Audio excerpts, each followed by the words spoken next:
comment tumaze kurekura 700 ndetse zishobora kuzagera no mu 1000 sibyo ariko dore kuri 700 iyo ubona commentaire hafi 98% ziri kuvuga yuko ibintu bitagenze uko byakabaye bigenda nta kishinjo wowe ugira icyo nishinja nuko Bwiza ishobora kuba yarabaye propaganda kuri M23 icyo ndakishinja mbibabwira abantuka impamvu ni yego dushobora kuba twaravu kuko beshe ngo make so Bwiza yaragiye yinjira muri M23 nduzi ko niko bikambivuye gutyo mbe open Kayina arindwa n'abasirikare ntabwo Kayina ari umuntu urindwa n'abasivili rwose ibyo abantu bemenye Kayina arindwa na military police urumva ya Uganda ntago ari ukuvuga ngo wakwa kwinjira gutya na quartier yatuyemo ntago ari quartier wakwinjiramo uko yiboneye kandi impamvu abantu banabyumve neza dupanga ikiganiro ngiye numvaga nshaka ko binyorohera kugira ngo byoroshye amatike ndamubwira se ande waje ukaza hafi za Mbarara cyangwa se hano hafi za Kabare baza ko ngo usanga tukakora ikiganiro kuri hoteli bikanyorohera arangije arambwira ati ntibyashoboka kubera iki n'umuntu nabaje arambwira ati Kayina yagenda ari afite convoy biragoye ko ashobora kwinjira ahantu ugasanga hari abasirikare benshi abantu bakibaza icyabaye tunibaza impamvu udakwiye kuba utabafashe cyakora niba hari abantu bari muri Uganda mu nkambi ziri hirya muri Uganda zikirimo abantu bahoze ari abasirikare batagenda we ntushaka kujoza nk'umunyamakuru rero kuvuga ngo wagenda ngo je ndetse ndagisha inama gute itangazamakuru nzi uko rikorwa bavanda itangazamakuru nzi uko rikorwa nta nubwo abo dukwana rabizi ntago ndi umuswa mu itangazamakuru uzanabaze aho nize sinigeze mba umuswa kuri ibyo icyo nababwira cyo sibyo uri hehe Bwizira hari ngwino tugwijambo abantu barimo barashaka uterimite igihugu cyaduhaye ubwisanzure mu itangazamakuru ahubwo abantu bagashaka bariho bashaka kuzirika abanyamakuru uzabona nabaneze uzabona uzagira ishyano uzagira ishyano nzaribona abangani nabo bahindukira bakajya gusebya igihugu ngo oya Deni nabahaye urugero ndabizi dutangira kuvuga kuri M23 aba bantu babaje kubona abantu badashaka kumva Kayina avuga oya aba bantu barabizi jewe sinaka ariko Kayina yaza kuvuga nkuko Kazarama yavuze ahari nta kibazo bari kugira impamvu se ndi kuvuga gutyo igitekerezo ndi gusoma hano cyanditswe n'uwitwa byinshi ngo byinshi Felix ariko ngiye kugikubira hamwe n'ibindi byinshi kuko nyine navuga ko ari byinshi cyane hari babona babonye bagenda bavuga ko bigaragara urebye muri to Kayina yakoreshaga no kuri title yiwe antake colonel ndetse no ku kazi strago bandi bariho ku rugamba azi na koze barwanira atakabaye yavuze kuriya yavuze ibyo ngibyo se ntago byemera ibyo niba bibwire colonel kuko ubundi colonel ntanakwiye colonel ubundi ntavuga mu gisirikare ntakwiye kuza kuvuga gutya atari umuvugizi avuga kubera ko hari ikindi aze kumbwira witwa colonel witwa Bisamazi ambwire Manzi sibyo ambwira abantu mvuze bano wari muri G1 G2 G3 G4 G5 barahari arabazi fatuye colonel Manzi fate colonel Bosco Rujujura nurangiza ugende ujye kuri uyu Fred Mugenzi major ujye no kubani n'abandi aba bantu we ubwawe ubaye cyangwa ubaye utekereza nk'umunyamakuru ukora uri utari side udafite side imwe uri hagati ntushobora kubibaza ati kubari he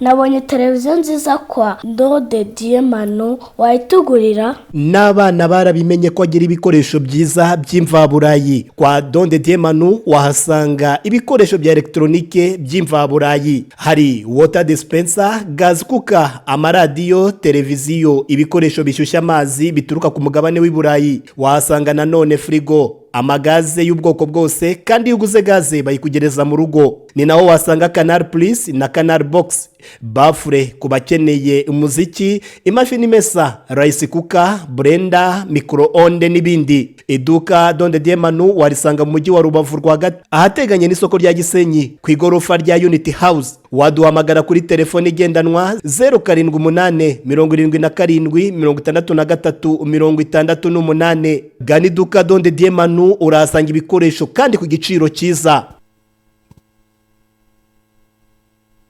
Yes, abantu mukurikiye Bwiza TV muri ano masaha turongeye turabasuje kandi tubahaye ikaze. Turi ku itariki ya 21 tukaba mu kwezi kwa gatandatu tukaba mu mwaka wa 2024. Nge muri kumva nitwa Shadrake, abo mubona ni Denis Nsengiyumva nanjye Meki Kayiranga. iriwe neza, Mwiriwe. bahaye ikaze mu ruvugiro. Turagushimye cyane. nakoze cyane Shadra. Ko muri kuvuga buhora ariko Wasanga ari mikoro yawe yongeze ahubwo uze kuza gutunga mikoro zacu zitaza kuva. iki Uze gutunga mikrofone zacu nize kuvaho. oya ntago zivaho, ahubwo mu making sure ko mwongereye ijwi ryanyu. 13. Okay. urumva wapi turi hasi Gutyo ubwo nibwo ndi kubumva neza. Muziyegereze. Aha. Hanyuma rero ikaze ndi kubaha ni ikaze mbahaye mu kiganiro uruvugiro. Itariki nayivuze, ariko uruvugiro rw'uyu munsi ni special. Ni special kubera yuko byasa nkaho tugiye kugira impaka duca. no guca impaka. Niyo mpamvu twicaje Hameki. Mu gitondo twavuganaga nawe ariko yarari kuri telefone, ariko uyu munsi tumwicaje hano kugira ngo duce impaka. Hano hari ibintu bikomeje kugarukwaho ku kiganiro yagiranye na Colonel Kayina Innocent. Abakunzi ba Bwiza TV cyangwa se abakurikira Bwiza TV muri rusange, kuko hari n'igihe wenda twaba tubita abakunzi bamwe ari n'abanzi, nabyo biremewe. Yego, bari kugaragaza reaction zitandukanye nza kukubwira, ukagira komanteri uza kuzishyiraho zose muri rusange. Ariko uranaza no kutubwira uburyo wamugezeho, ahantu wamukuye, uburyo urwo rugendo rwari rwifashe. Twari twabibwiye abantu ko icyo kiganiro nacyo kizakorwa cyo kugaruka ku urwo rugendo rwo kumugeraho. Denis, nawe uraza kudufasha mu busesenguzi. Ubu ni wowe musesenguzi umunsi dufite. Usesengura uraza guhera kuri izo ngingo zizo ndabyita kwanza bombori ziri hagati ya Bwiza n'abakunzi bayo. ni bombori hagati ya Bwiza n'abakunzi bayo cyangwa abakunzi bayo mu Ventura. Ibyo bintu tubitandukanye. Nicyo kituma nyine uri umusesenguzi. Uko babaye abakunzi ba Bwiza, babumva filozofi ya Bwiza, baba banayizi. Ya, nibyo kabisa. Ni hagati ya Bwiza, hagati ni hagati ya Bwiza n'abakunzi bayo mu Ventura. Uko abakunzi bayo mu Ventura na ba nyirayo ubwabo abo tuzi ntabwo bafite nk'ibyo nabonye. Ubwo ndavuga urugero w'abayobozi n'abandi uburyo bavuganye nanjye, uburyo bavugana nanjye n'uburyo tuvugana ntabwo bafite reaction nk'iz'abantu. Gusa n'abafana babo sinabarenganya, ni emotion. Rimwe na rimwe hari n'umuntu uri gusoma titire gusa akaza kuntuka, atarumva n'ikiri muri content. Ndaje. Hanyuma ariko turaza no kunyura ku update y'ibikomeje kugarukwaho, kuko ikira kiganiro ntago gikuraho ko n'ubundi tugomba kujya dutanga amakuru yuko byiriwe byifashe. Izo ngizo turaza kuzifatanyamo. N'ubundi ni mwembi kwanza hari Meki Kayiranga imboni zimaze kukubwira ngo hakurya iyo byifashe gute. Ariko se Denis, nawe imboni cyangwa no ku mihanda wabonye iki? Amakuru yiriwe avugwa nayahe? Ibyo ngibyo nibyo iki kiganiro kigiye kugarukaho. Ubwo rero maze kubaha ikaze, nkaba namaze no kubakira. Reka duhere kuri update. Denis, aravuga iki? Muri update rero dufite muri Repubulika ya Demokarasi ya Kongo nuko Minisitiri w'umutekano mushyashya bita Jacques Shaban yongeye gutangaza ko rwose Repubulika ya Demokarasi ya Kongo irimo irakora ibishoboka byose kugira ngo ikubite inshuro inyeshyamba ze mu Ventura. Aho avuga ko ano makimbirane arimo yatumye ibihumbi byinshi by'abanyekongo bijya mu buhungiro mu bihugu by'abaturanyi. Icyagamije ni gukubita inshuro M23 no gucyura izo mpunzi. Oya, no kurangiza intambara na M23. Gusa ngo ikanyabayonga naho haguye bombe yakomerekeje abantu. Ubwo turi bureba aho yaturutse. Twakubise twamanutse tumanutse, ahubwo tubwira ibyo bombe. M23 niyo bari kuvuga ko yayiteye.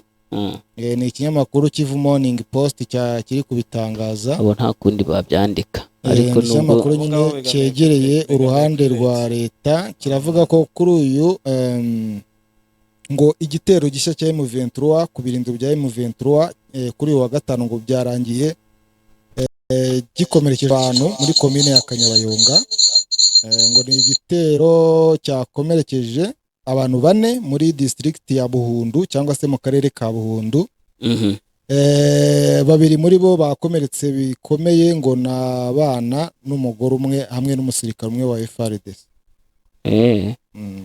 Kanyabayonga imirwano uyu munsi nabwo yanabaye, ndabona hano Kabumba yanditse ko ngo hari iyo yanditse akabanzaho Viera affronte ubwo si biba bikaze cyane. Rero Viera affronte ngo zongeye gusubukurwa uyu munsi kuri wa gatanu hagati y'igisirikare cya Kongo gifatanyije na Wazalendo na M23 avuga ko ifatanya na RDF muri teritwari ya Rucuru. Ngo amasoko aherereye aho biri kubera aravuga ko imirwano irahitwa Burindi na Butarongora nko ku birometero 15 kugira ngo ugere neza muri centre ya Kanyabayonga. Agahita agaruka ku byo ku wa kane avuga ko Paul Kagame yemereye, we niko yanditse, ngo yemereye France 24 ko igihugu cye cyiteguye nibiba ngombwa kurwana na Kongo mu kwa 12. Nibyo ari kwandika nyine. Tshisekedi nawe yari yadekarariye kuri Top Congo ko ari pre nawe yo kwata ku Rwanda mu gihe ngo akade Muendere Skramoshi ako byaranze. Muendere Skramoshi yarabuze ko ntagira bombe igwa muri Goma, ariko azabigenza, ariko byaraje kwanga. Nyuma aravuga ko yasanze ako mikoro ya Meki ifite ikihe kibazo, uri kujya uvuga ijwi ryawe rikaba ritoye rwose. Ijwi ryawe ntabwo ryumva ubu ngubu, kereka nka gutyo. Yes, ngo Tshisekedi nyine byaranze nkuko nandi kubwira. Umugambi waramwanye gusa n'ubundi Kongo still acyategereje kuraswa ku Rwanda. Gusa umukuru w'igihugu wenda abantu babyumve neza ntabwo yigeze avuga ngo u Rwanda rwiteguye kurwana na Kongo. Yavuze ko u Rwanda rwiteguye kurwana n'uwo ari we wese, haba na Kongo haba n'undi wese. Abakongomani nibo bahise nyine urumva abakongomani icyo bafashe. Ariko urumva Kabundi we nakunoza ngo Kabumba ashobora kuvuga ati abandi bantu bashaka gutera u Rwanda usibye Kongo, kandi arabiza mu mujyi wa Goma uko bimeze n'umukuru yo muri Goma arawuzi. Agahita avuga ati koko u Rwanda rushaka kurwana na Kongo, ariko umukuru w'igihugu we gusa. None se mwe tugihereye kuri no mirwano yo muri Kanyabayonga, tuvuge iki kuri ino mirwano? Tuvuge ngo ubwo ni ibisanzwe tuzahora tuvuga ibi, tuvuge ngo Kanyabayonga yarashindikanye, tuzahora tubwira abantu ko barwanye barekeye. Icyo mbona cyambere Shadrach, murumva tukwiye kubwira icyo abantu ku mirwano ya Kanyabayonga uyu munsi. M23 na ushobora kureba Kanyabayonga ati yarashindikanye, gusa nkurishije ubushobozi bwa M23, ubushobozi bw'uvuga n'ubw'igisirikare, ntago mbona ko Kanyabayonga yananiranye. Ubushake bwa M23 kubera ko nabo barabizi ko Kanyabayonga iyi ngiyi n'urufunguzo. Ariko ubisesengure neza kuko wibuke ko buriya ngiye ndavuga ngo 2-3 hari igihe bishobora kugira ukuri. Nkuru nkunda kubona zikunda kuvuga ko M23 bayatatse ahantu runaka, ariko se kwataka ko M23 ikibazo bitwara. None se wataka udafite intego? Yes, M23 ariko ugiye kugira nk'abantu mva ko M23 itaraswamo abandi bakora fadi zitaraswa. Abo yatatse n'abasirikare bararasa amasasu, nayo irarasa amasasu, kandi bose riga gisirikare cyose ni kimwe. Shadrach, ku isi gisirikare kirwana ku butaka kiga bimwe, special force yiga bimwe, republican guard yiga bimwe, infantry yiga bimwe. Ni ukuvuga ngo rero na intelligence ni zimwe, nubwo utukuryo abantu bagenda cyangwa se imiterere, umuco, iki nibyo bigenda bihindura ubiha umuntu ubushobozi no kwiyemeza kwiwe. Rero ntago kuvuga ngo M23 ngo yatatse, ntago mbifata nk'ikintu gikomeye cyane ibisanzwe, ariko nyine irataka ariko bwigasubizwayo. Niyo mpamvu nabyise gushindikana kwa Kanyabayonga. None se ntibajya babiyenzanya abasirikare ntibadiya gujyaga byuka baterana amabombe gusa ntibarenga aho ngaho kwatakerega bivugwa, bashobora no guterana amabombe sharing zikaba kandi nabwo ni urugamba nako ni intambara. Rero urumva ibyo ni ibintu baba barimo. So rero ntago mbona ko ari ibintu bidasanzwe kuri jewe, ahubwo mbona ko M23 izashakira gufata Kanyabayonga, izayifata gusa Kanyabayonga isa nk'iyabaye Kanyabayonga yego mu maso y'abantu n'amatwi y'abantu, kwirirwa umuntu ayivugaho uje akayivugaho, ariko byanga byakunda M23 ikeneye Kanyabayonga bara naho nashaka ikeneye, kubera kungerera ko icyambere cyo narabivuze no ku munsi w'ejo, icyambere cyo Kanyabayonga izabinjiza muri Rubero, izabinjiza bazabona aho bajye Butembo, bazabona aho bajye za Benin, bazabona aho bajye Warikare. Urumva ko bazaba ikindi gufata Kanyabayonga bivuze ngo ya mazinga twa duce turiye turimo Wazalendo mu hagati nko muri Bwito, muri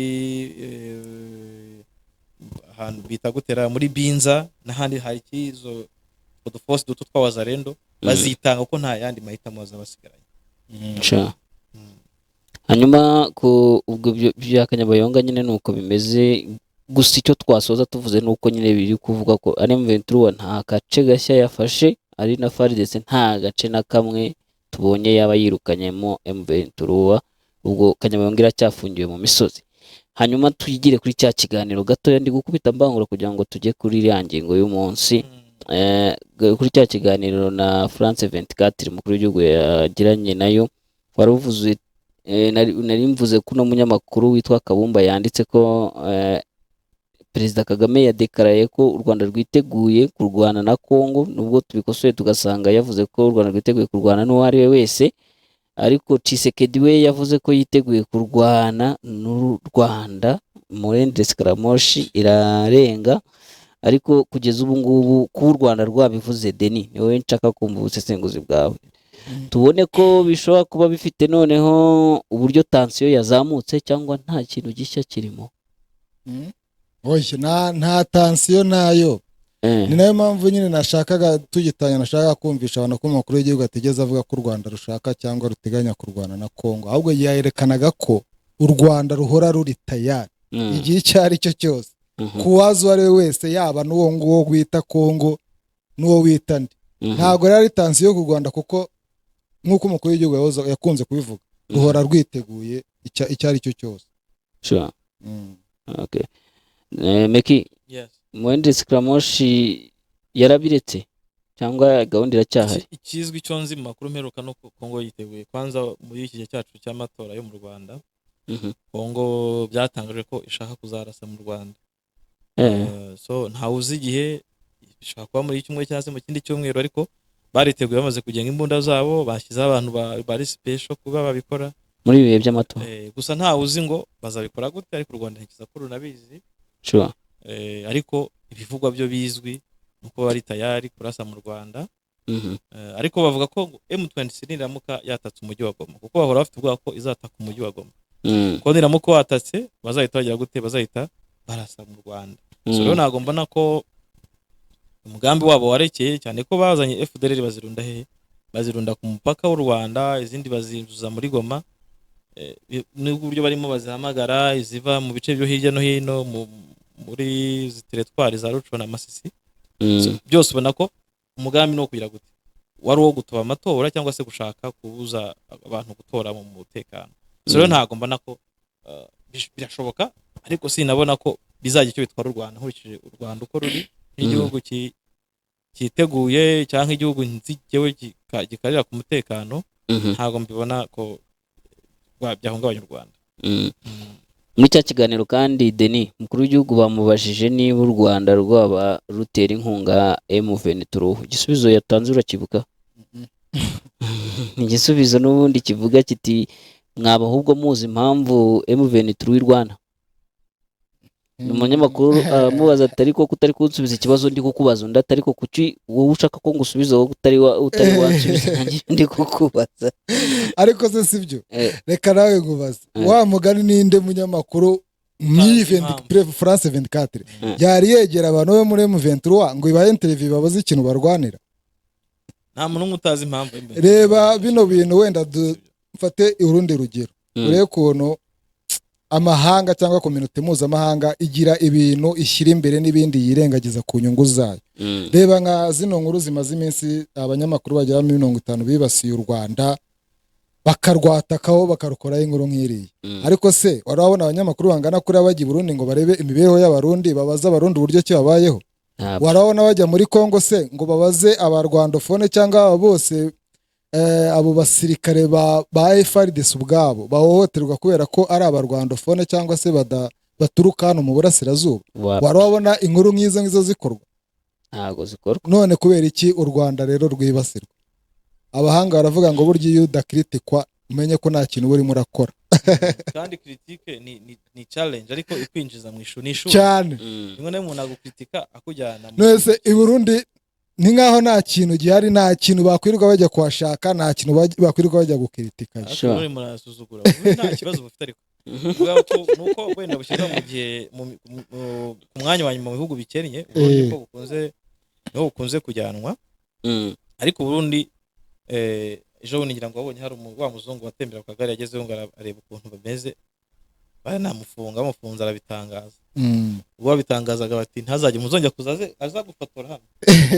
Urumva gusa icyo nyine nashaka kuvuga u Rwanda ruri branded kurenza Burundi. U Rwanda rukurikiranirwa hafi cyane kubera ko nyine rurigaragaza. Niyo mpamvu naho ibya M23 se ku mugani ninde wamugana ubona ushaka kumenya impamvu barwanira? Ariko nabo ku ruhande rwabo bagomba kumenya ko aribo bagomba gushyiramo ingufu mu kwegera ibyo bitangazamakuru bakagaragaza impamvu zabo. Nibyo twavugaga hano na David, M23 imaze imyaka 3 iri mu ntambara, nta congress nimwe irakoresha. Gusa abantu bazi ubundi sozi ikintu M23 iharanira byumva gutyo, ariko nta manifesto yayo uzibona. Ariko yari hari SMS nigeze kwiguhara nago ya masezerano ya SNDP birahari ariko ntago bizwi. Gusa nk'ubu ngubu kuri M23 aho ihuriye na AFC nta uzi manifesto yabo kimeze na AFC cyangwa se ntuza cause nyine cause zabo bombi bigukubiye muri uyu mutaka cyangwa se muri kiramwe bagiye. Oya nibasoke hanze bakoresha inama bagaragaza ibikorwa byabo aho bari kuva naho bari kugana. Bande ibibazo ni bande uri kuvuga M23? Yes, none so ariko M23 ubona ko igisirikare kiragaragara cyane. Ariko abapolitisiye nabo baragaragara cyeka wenda nk'uruhare rw'abaturage bose muri rusange bakabahura n'abayobozi bakavuga ngo twemeje kongere. Ariko se deni ibyo biho mu nyeshyamba inyeshyamba ziteranye zikavuga ngo tufite kongere, inama ya kongere bibanza bitabaho. Ako byako why not? none se ya kadaship tujya tubabonamo iyo kadaship, ariko buri gikorwamo wibaza ko kuvuga ngo ufashe afande Makenga ufashe nuza nanga ufashe Mboni mufashe n'abandi bose bagiye kujya hamwe ngo bagiye muri kongere, urumva ibintu byakorwa wowe. Kandi nyine nanjye ndi kukubaza ngo cyagiye tubabona 8,000 byari bivuye he? Bari barangije kadaship ariko sarangije. Ariko uribaza ubuyobozi, fata ubuyobozi bwose bwa M23 harimo abanyamabanga, harimo baki bose ugiye kubatenyariza hamwe. None muri iki gihe noneho bafite ibibazo by'amadrone n'ibiki waba udashaka kubarimbura. No ushobora guhitamo buba. None se urashaka kumbwira ko intambara izagwanirwa izagwanishwa amasasu gusa? None se nk'iriya nama yabereye Nairobi AFC ishingo warayibonye? Ni nk'inama nk'iriya ndi kuvuga. Ariko Nairobi none bose bazajya Nairobi. Hoye bajya no mu kindi gihugu kihe cyari cyo cyose baragishatse se barakibura. Abideni ufashe iyo congress yose ikavuga ngo igiye guteranira hamwe bagiye kwishyiraho umuriro. Ikindi cya gihugu wabugisize mu kaga. Erega banzure no se Kenya kuva cyagiye Kenya irimbirimbi na Kongo. Ikihe gihugu wabushyize mu kaga? Icyo wagiye gukoramo inama kubera iki? Ubu se abantu barwanya u Rwanda inama y'irwa bakora kukina ibyo bihugu nta kaga bihura nazo? Bihura n'akahe kaga? Inama nibazikora barusesabagina nibahora mu nama muri za congress baranatumirwa na za Aljazeera zirabatumira babayiki uvuga batakora inama. Kongo kurishije kubona byagenze kuri Kemba nako aba politiciens M23 ifite cyangwa se abantu bashinzwe diplomasi yabo. Nubundi Denis yabigezeho bakirimo barishakisha bagitegura nta wamenya. Ariko icyo kintu icyo uvuga we byari bikwiye kuba biri ku rwego abantu bayibonagaho, kuko urebye imbaraga za politiki za M23 no kuvuga cyane byabayeho mu myaka yashize. Uyu munsi siko bimeze. Uyu munsi agaragara abavugizi kuko kiraje banakuraga n'amanama. Bose ubu bari kugaragara Meki uheruka kuvugana nawe ryane? Ubu ntibagitanga amakuru muri iyi minsi. Cyo kuza mu gitondo navuganye na Oscar ariko nabwo kuri iki kiganiro kino tugiye kujya Colonel Kayini ambwira ati Paul na Safari kabisa umepatikana warananiwe. Oya ntacyo n'ubundi ubwo mwakomeje kugenda mubishimashimaho ukigezeho. Pole na Safari yaguhaye Safari ilikuwaje? Kwa mwendo. Kwa mwendo. Safari y'urugendo kuko ndabyumva nyine ahubwo nawe ndi kukubaza ngo rwari rumeze gute. Interview na Kayina ntagiye. So reka dukora abantu murije kugira ngo uze kunimbazaho none abantu kabantuke cyangwa se n'abantutse mbaso harimo n'abonabonye bitwa Innocente ngo ndimbwa egoko n'ibintu bigayize cyane. Aya nabo batangiye kurengera ntabwo gutuka umuntu w'umusaza nkaye cyangwa umugabo nkaye wari wese wantutse yigaye kunumva se babigize personal cyane avuga ko ndinjije cyangwa ndi iki yabaye yo cyo wanyise wabaye cyo kundusha kubera ko wanyise icyo ngicyo ariko ubinyita uri kuvuga mikoro yawe Deni mugurane mikoro mbese mugurane mikoro ubu niwe tutangiye kugirana umwanya munini cyane. Urumva abantu bantutse rero yanyise icyo ngicyo yashatse kuntuka ariko kuntuka icyo kintu utabanje no gutekereza kabiri gatatu ngo wibaze ese meka ikiganiro gikoze mu buhe buryo kuki yagikoze unamenye kwanza urabanze umenye ugire n'umenye kwitangaza amakuru. Sure. Jewe rero cyambere cyo reka dutangire kira kiganiro kuki wagiterese. Ikiganiro cyari mu buryo bwo kubaza abantu baho niwe wagiterese cyangwa Kayina yarakwihamagara nawe wanzi kuri cyo koza wayaranze sura yanjye kwambonaga kuri channels ku ma televiziyo ariko nanjye sinari muzi pe namubonye ngeze Bugande n'amafoto ye mbese nibwo namubona ni wowe Kayina. So rero icyo navuga cyambere ikiganiro nagikoze mu buryo urabizi ko audience yacu kandi mwebwe mu bamwe muri no gutukana harimo nabagiye babivuga bagara comment ariko mwadushakiye abantu kukiye mu bintu turi ba mu rugamba abakoloneli nka runaka bitwa fata urugero koloneli Bisamaza bitwa Bamanzi abitwa fata Kazarama wari umuvugizi fata Barene abandi ufate ba Bishop Runiga ufate abantu bakunze kutubaza amakuru yabo rwose ufate uyu Kayina ufate na Bode baramubazaga mbere urumva bamwe tukanabimenya ko twabimenye ko yagiye twabibabwira uko imitwe yagomba kubyibwirira kurumva dukurikirana amakuru. Rero icyo gihe nk'umunyamakuru w'umwuga uzi icyo nkora iyo audience ikubajije iti twebwe dukeneye kuduha amakuru ku kintu runaka udushakira abantu runaka nubwo nafashe shaka telefone kwanza mbere na mbere ngize amahirwe mbona Kazarama ageze gute aravuze Kazarama twari tuziranye ahoraga musuzane afande mukomere naho yaranzi ariko Kazarama avuze ndabona ariko nanjye nkuyokora iki kiganiro tugakora ikiganiro kwanza agenda ashaka kumubaza uba hehe kutagaragara wari umuvugizi wa M23 wari umwe mu bayobozi kuki utagaragara. Yego Kazarama turapanga ikiganiro arakima akikora rwose. Hari umuntu wanditse commentaire uraduvuga ijambo rinyutse comment umuntu umwe ubwo nyine urakomereza aho uraza kubihoza zimwe muri zo commentaire harimo wavuze ngo wowe na Munana murashaka iki kuvugana na Kayina no kuvugana na Kazaramba nsesenguye iyo comment yego Kazarama nsesenguye iyo comment ubihuje biragaragara ko abo bantu bose bashobora kuba bari ku murongo umwe ngo kubera iki we yaje kuri Bwiza TV mubaze kuri Bwiza TV yaje gushaka iki amakuru twe turabanyamakuru.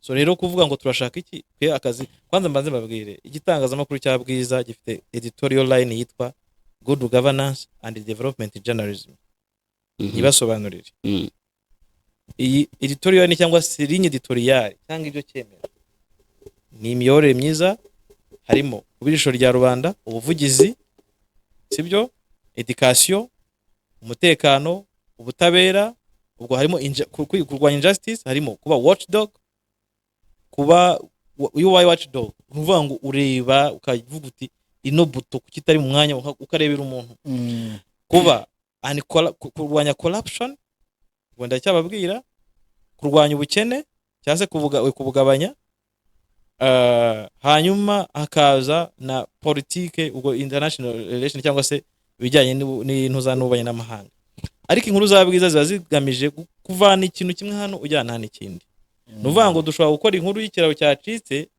ukibwira ko dusebeje umuyobozi wagomba kugikora ariko cya kiraro cyo tugamije nuko cyubakwa abaturage bakabona aho bagenda kuvuga ngo tugamije iki? Twe turi abanyamakuru mu nshingano zacu ngusobanuriye uko Bwiza imeze muri yo editorial ligne editorial yayo. Okay, komeza. Hanyuma icyo mbere nababwira komeza ku kiganiro nicyo nkomeza.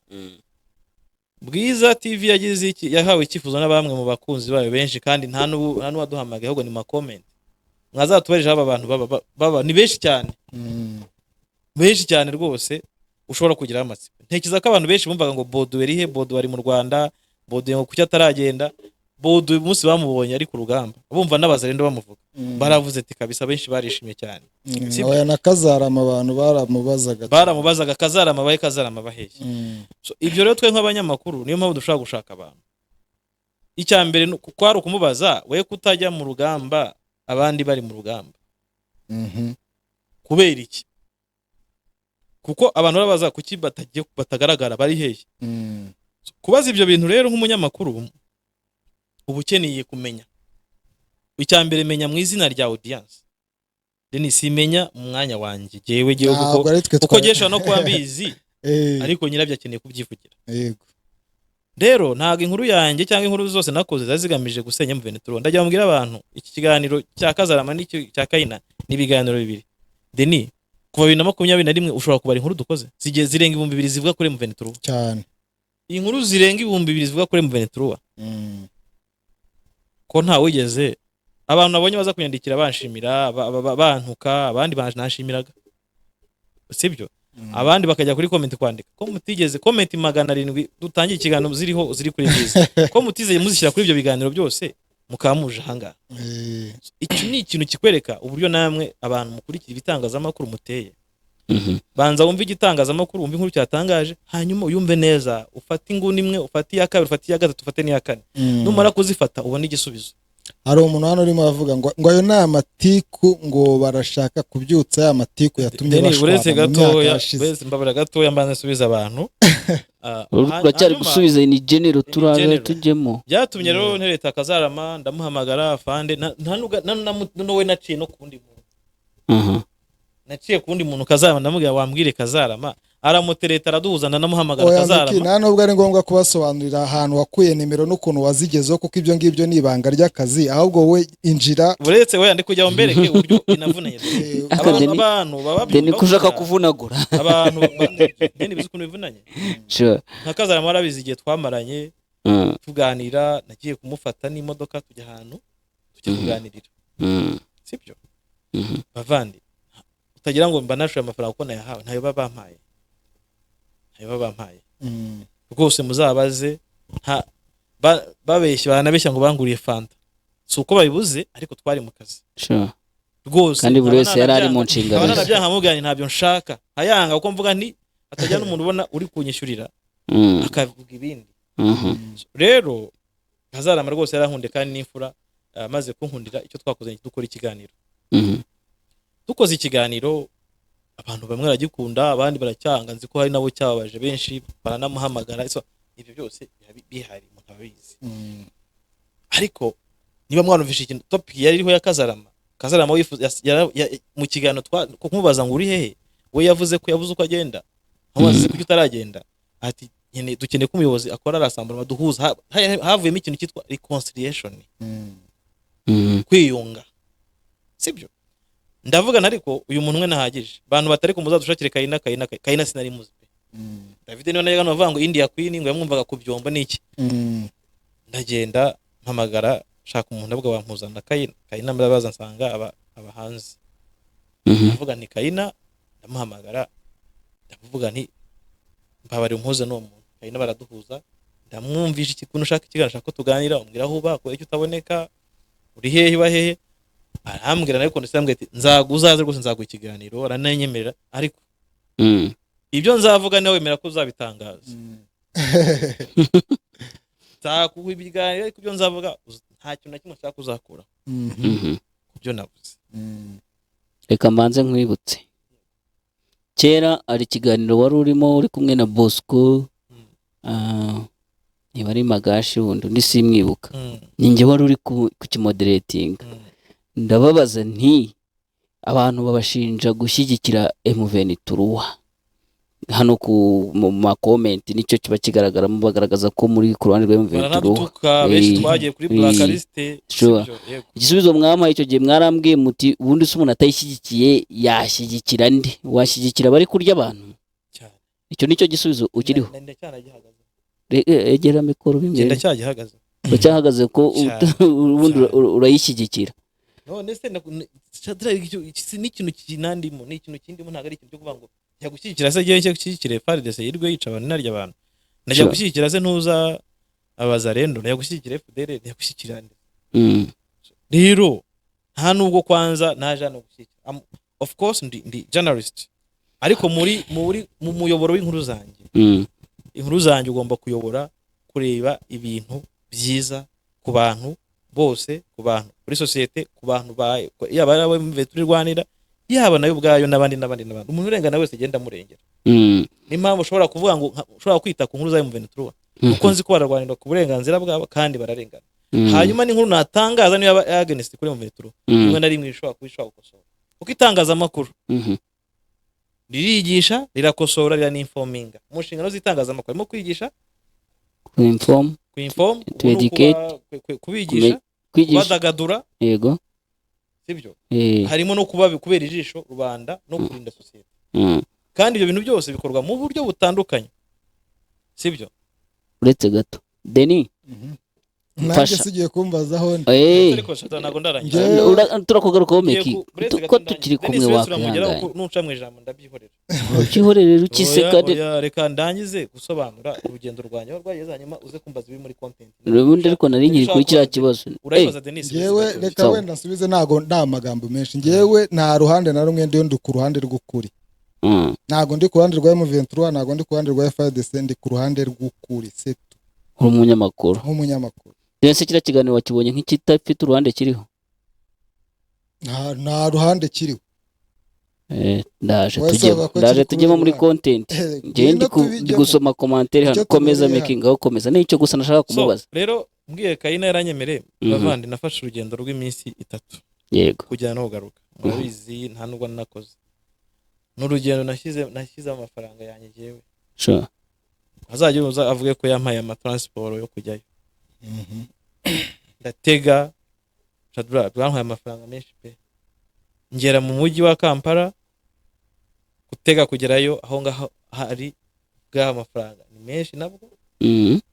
Sibyo? Kuvayo nuko ndagaruka. Iminsi 3 kugenda, nageze umunsi wose. Wabuka saa 3 z'ijoro ukagerayo, kuko bawe na mbutiyare twageze mu masaa 4. Saa 4 ndagenda ngeriwe nko mu masaa 6. Urumva? Saa 6 nkorana nawe ikiganiro. Maze gukora ikiganiro nari nasize nkatishije abantu babyumve neza ku pressure nari ndiho. Saa 12 ndazamuka, ubwo ikiganiro nagikoze ndanakeditinga, ndimo kugikora neza nyishyira muri ntuza muri software. Ndazamuka njya kuri bisi yaranze, nageze hano nza mu kiganiro Sanzure saa 2:05 deni nahise nza muri Sanzure. Yego. Rero na Kayina ubwo mubaje yakubwira ko kiwe nibwo bwa nari mubonye rwose Kayina kiza yabanje no kuzambe n'ingofero, nta na muri amaso neza. Akinsubiza nyine ko se Kanyine anyakiriye neza uko nabonye anyakiriye. So nta bindi gihe umunyamakuru urareba ukakora observation yawe, kandi ikindi iyo ugiye kugana n'umuntu utegura uburyo mushobora kuganiramo ku buryo wa munaza kuhambuka kubwira ikiri muri we. Twaraganiriye birarangira bijya no dutegura ikiganiro, dushaka aho dukorera nkangahe. Ndahashaka Kayina uyu nguyu nta fande nyine ni colonel. Kayina arindwa n'abasirikare. Ntabwo Kayina ari umuntu urindwa n'abasivili rwose. Ibyo abantu bimenye. Kayina arindwa na military police. Urumva? Ya Uganda. Ntago ari ukuvuga ngo wakwa kwinjiraho gutya na quartier yatuyemo, ntago ari quartier wakwinjiramo uko yiboneye. Kandi impamvu abantu banabyumve neza dupanga ikiganiro, ngiye numvaga nshaka ko binyorohera kugira ngo byoroshye amatike. Ndamubwira se ande waje ukaza hafi za Mbarara cyangwa se hano hafi za Kabare, baza ko ngo usanga tukakora ikiganiro nko kuri hoteli bikanyorohera. Arangije arambwira ati ntibyashoboka kubera iki, n'umuntu nabaje arambwira ati Kayina yagenda ari afite convoy. biragoye ko ashobora kwinjira ahantu ugasanga hari abasirikare benshi abantu bakibaza icyabaye nibwo nemeje kujya muri Uganda. So icyambere ko ari kumenya Kayina ari hehe, sibyo? Urumva Kayina katagaragara ari hehe? Yego. Icyo yangisubije nibiriya twaganiriye, namubajije ibibazo byinshi cyane. Ngicyo icyatumye ngera uru rugendo. Ayindi tension irimo hariya yo kuvuga ngo yewe giye kuzana ikigarasha, bamwe banyise ikigarasha bane mu byatuje. Ariko nababajije abanyita duyi n'ikigarasha, ababinyita mugende murebe kuri Bwiza TV mu nkuru zirenga ibihumbi bingahe tumaze gukora. Murebe murasanga ari miza y'umuventura muri mwese ntawe ugeze aza kumbwira ati wakoze. Kandi njya mbabwire ngo nta nubwo nkeneye ko nabimbwira kubera ko icyo nakoraga nari nkizi nari gikunze, sibyo? Twashoyemo amafaranga, twakoze ibishoboka byose turiya turimara kugira ngo dutanga information na nababwire n'ikindi mutari muzi. M23 itangira urugamba, David mugenzi wanjye arabizi ndetse na Denis arabizi, twavuga inkuru za M23 bakadutuka Denis, twarazivuga abantu bakadutuka ngo turi ibigarasha, ngo tuvuga ibiki, twaranazanditse. Ndibuka twandika itangazo ryayo rya mbere, abantu baradututse ngo abantu tuvuga nabahehe, ngo abantu tuzi ko ari bande ariko twe twari tuzi abari bo. Abantu bose mu uyu munsi mwese, yaba n'abanyamakuru muri kubizamo, umunyamakuru ujya gusesengura inkuru nakoze cyangwa arajya kumvugaho, you are wrong, kubera ko wowe uje uyu munsi. Twe twari turimo, uzabaze Wiringoma ni wambere umugabo. Wiringoma twaravuganye ubwe atarabyubaye, ananutse cyane, byari kumubura kwizera ko Wiringoma afite cya kigoza yaba umuvugizi wa General Makenga, kuko uzi General Makenga kubera iki ubuzima bwo mwishyamba no kwari babayeho. Wiringoma ndamugara Wiringoma kubera ko ntaboneka muri cyane mu kubera akazi mfite, muhereza umunyamakuru, ndamugara uyu munyamakuru wacu mwita itangazo M23 izagisohora, icyo muzajya musuvuga cyose uzajya uvugana n'uyu munyamakuru, yaba communication amakuru mufite mashyashya iki. Then nuko twatangiye kujya tuvuga inkuru zabo, haba kuri televiziyo haba no mu nyandiko. Kandi twabanditseho kuva 2010 bajya muri Uganda, bava Uganda bamakenga basubira mu ishyamba, twabivuzeho tuti barabuze, tuvuga ko bari byose twarabivuze. Twabakore public relation PR, muzabaze Wiringoma mubaze muti meke ari cyo uramuha icyama n'amakuru kandi inshingano ze, nayo icyo nkwa ntangaza amakuru. Muzabaze afande Makenga ntashobora kwanzi cyangwa atananze, muzaze n'abandi hari n'abafande benshi twaye dura ati meke turakuze baranzi. Ariko uzabaze ko nibura muri abo bose hari n'abantu nibura 10 muwo muzi wari wambwiye ati meke warakoze, cyangwa avuge ngo arabuze ngo nariye amafaranga y'isegete. Ariko ibyo uri kuvuga umuntu umwe ashobora kuvuga ati noneho wabihimuragaho kuko nta kintu baguhaye. No, ndi kubasobanurira mbereka ko tudakorera gushima, dukora ibintu uko ari inshingano zacu. Ubwo hari abambwiye ngo inkuru ngo mukoze kweze, ngo inkuru imwe, ikiganiro kimwe cyangwa ibiganiro bibiri mu nkuru 2,000 dukoze. Ese mushaka guhora mwicaye kuri matora gusa?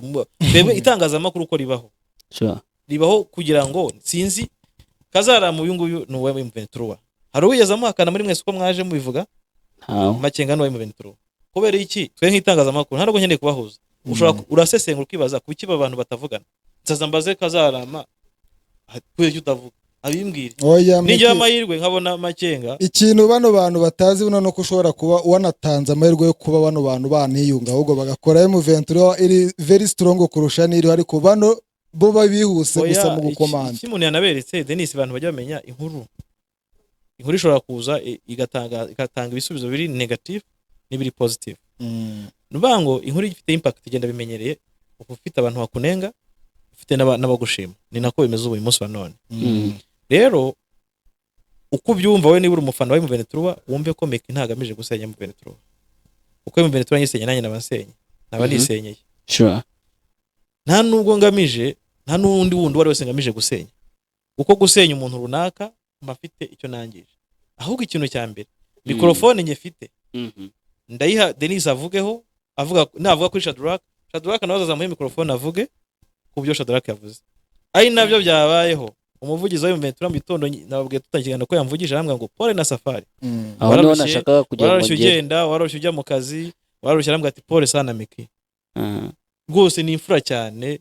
Ntago ibyo abantu bambwira igeze bimbwira ati Paul sana Paul na Safari, ndamubaza bimbwiye nze kubibwira audience atubivuge. hari umuntu ariko hano wavuze ati ubwo se ko yarakubwiye ibyo ngibyo wibwira yuko ari uko Yabibwiye yishimye. umunsi yamaze kubona comment abantu bakoze. Mhm. Aranambwira ati rero icyabayeho cya mbere cyo. Mm. Mbere yuko dutangiza urugamba. Aba kamarade bose twari turi kumwe. Twarabasanze dusanga n'impunzi tujya mu kambi z'impunzi za Kiziba zahe hose tubwira abantu ngo batubabarire. Byabaye 2013 basubirana basubiranyemo bararwana. Tusaba imbazo ko urebye niwo muzi ibibazo na Kayina nunareba ugasanga Kayina ibyo avuga usesenguye ubona ko byose ni suruse y'ukuntu bahanganye. Nge niko nayonye Deni ni suruse y'icyo kintu ko avugamo babodo bakavugamo n'abandi.